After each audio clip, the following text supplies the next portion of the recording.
What's up mga hunter? Welcome back sa aking YouTube channel. Nakabalik ulit tayo dito sa lugar na napasyalan ko nung nakaraang buwan.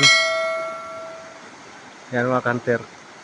Yan yung hugis pagong mga hunter na napansin ko sa video ko noon. Hugis pagong pala siya. Yan. Na doon nakaharap sa yung sinasabi kong pyramid mga hunter na bato. Na may buta sa gitna dyan sa ibabaw patungong ilalim.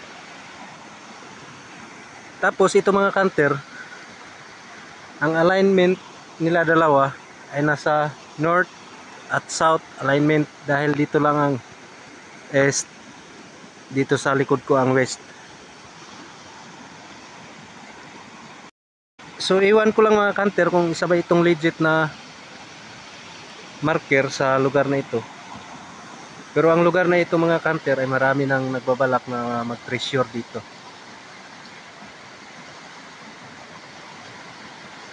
Pero wala silang natagpuan mga hunter.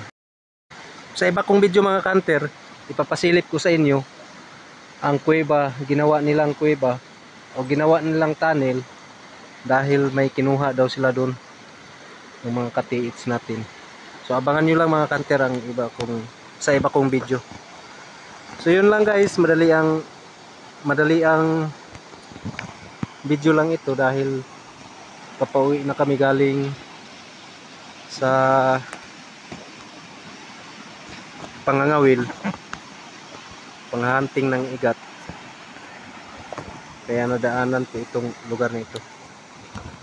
So yun lang mga hunter, share ko lang sa inyo ang ganitong mga bagay na ating natatagpuan sa ating mga exploration. Maraming salamat sa panonood. God bless sa ating lahat. Shout out sa lahat ng mga solid supporters, mga katiits, mga bagong subscribers. Shout out sa inyong lahat. Sana patuloy niyo akong suportahan sa aking YouTube channel, Jack Mactong TV. Maraming salamat at God bless sa ating lahat.